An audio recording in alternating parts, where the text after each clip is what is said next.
আসসালামু আলাইকুম চিনি বা যারা যেখান থেকেই দেখছেন না কেন আপনাদের সবাইকে অসংখ্য ধন্যবাদ। আর আমার টোনাটনি সংসারে আপনাদের সবাইকে স্বাগত।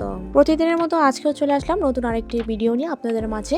সবাই স্কিপ না করে সম্পূর্ণ ভিডিওটা দেখে নেবেন, আর সাথে লাইক কমেন্ট করতে ভুলবেন না, কারণ আপনাদের একটা লাইক আরও 10 জনের কাছে পৌঁছে যেতে সাহায্য করবে।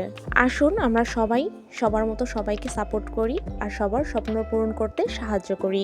কিছুদিন যাবৎ মেয়েরা অসুস্থ থাকার কারণে ঠিকমতো রান্নাবান্না ঘরের কোনো কাজই করতে পারছি না। ছোট ছোট জ্যান্ত টাকি মাছগুলো আমি ভেজে তারপর বেগুন দিয়ে আলু দিয়ে আর টমেটো দিয়ে রান্না করেছি। মাছগুলো একদম তরতাজা ছিল। এই যে আমার ছোট্ট মামুনিটা, ভিডিওটা কিছুদিন আগের করা ছিল। আর এই যে আমার মামুনিটার অবস্থা, মানে খুবই করুণ অবস্থা। ও সারাক্ষণ খ্যান খ্যান খ্যান খ্যান করে, কিচ্ছু খাওয়াতে পারি না, একদমই কিছু খায় না, শুধু ব্রেস্ট ফিডিংয়ের উপর বেঁচে আছে ও কোনো মতো। হয়তো অ্যান্টিবায়োটিক খাওয়ার কারণে মেজাজটা একদম খিটখিটে হয়ে গেছে। এতটুকু বয়সেই দুইজনে খালি দুষ্টামি করে। এই বোনেরা ভালোবাসা দেখাচ্ছে, আবার এই বোনেরা ঝগড়া করছে। আরেকটা কথা না বললেই নেই, আপনারা সবাই একটু সাবস্ক্রাইব করে আমাকে একটু লাইভ করার সুযোগ করে দিবেন। আমি টোনাটনি সংসার থেকে আপনাদের পাশে সব সময় থাকতে চাই। আপনারা দয়া করে সাবস্ক্রাইব করে আমার চ্যানেলটা একটু বড় করে দেন। আরেকটা কথা হলো, এই যে আজকে বিকেলবেলা বাজারে যাওয়া হয়েছিল, বড় মেয়ে ছবেদা খাবে দেখি বলতেছে আমি খাবো, তো হাফ কেজি আনা হয়েছে। আমি ছোট মেয়েটা কোলে থাকার কারণে আমি লোকটাকে বললাম যে আপনি একটু বেছে বেছে দেন, নরমগুলো দিয়েন না, যেগুলো নষ্ট আর কি। লোকটা কী করলো, ধাপধুপ করে উঠিয়ে দিল। আমি লাস্টের একটা মনে হয় উঠাতে পেরেছিলাম, তো ভেবেছিলাম হয়তো ভালোগুলোই দিয়েছে, আমি আর খেয়াল করিনি তখন। ওমা, বাসায় এসে দেখি 7টার মধ্যে 3টাই নষ্ট ছিল। মানে কি একটা অবস্থা, মানুষ সুযোগ বুঝে কিভাবে যে মানুষের ক্ষতি করে দেয় সেটাই বুঝে উঠতে পারি না।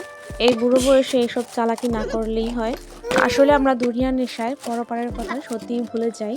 সাথে ডিম, বিস্কিট আর চানাচুর নিয়ে আসছিলাম। আমার প্রত্যাশা চানাচুরগুলো খুব খুব খুব বেশি ভালো লাগে, মনে হয় এক বসাতেই সব খেয়ে ফেলি, আর অন্যরকম একটা টেস্ট আমার কাছে লাগে আর কি। তো ওই যে কলা এনেছিলাম, কলার মধ্যেও 2টা এরকম নষ্ট করেছিল। তো নেক্সট টাইম আর ভুল করেও কারো উপরে বিশ্বাস করব না, সেটাই বড় কথা।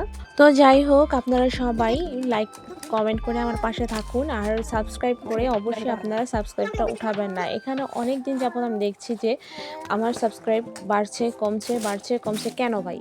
আপনারা করলে তো আমি সাথে সাথে আপনাদেরকে আমি রিটার্ন করে দিই ভালোবেসে, সেটা কোনো আক্ষেপ নিয়ে না বা কোনো কিছুতে না, আমি ভালোবেসে আপনাদের রিটার্ন দিই। কিন্তু আমি দেখি যে কিছুক্ষণ পর বা একদিন 2 দিন পর আপনারা সেটাই আবার তুলে নেন। কেন এভাবে এরকম করলে কি আপনারা মনে করেন আরেকজনের ক্ষতি করে আপনারা উপরে উঠতে পারবেন? অবশ্যই না। এখন পর্যন্ত এখনো অবধি কেউ কাউকে ক্ষতি করে কখনো উপরে উঠতে পারেনি, সে কোনো না কোনোভাবে পিছিয়ে আছে, হয়তো আমরা খেয়াল করেই বুঝতে পারবো। সুতরাং একটা কথাই বলতে চাই, আপনারা এই ধরনের কাজ থেকে বিরত থাকুন, সবাইকে ভালোবাসুন, সবার পাশে থাকুন।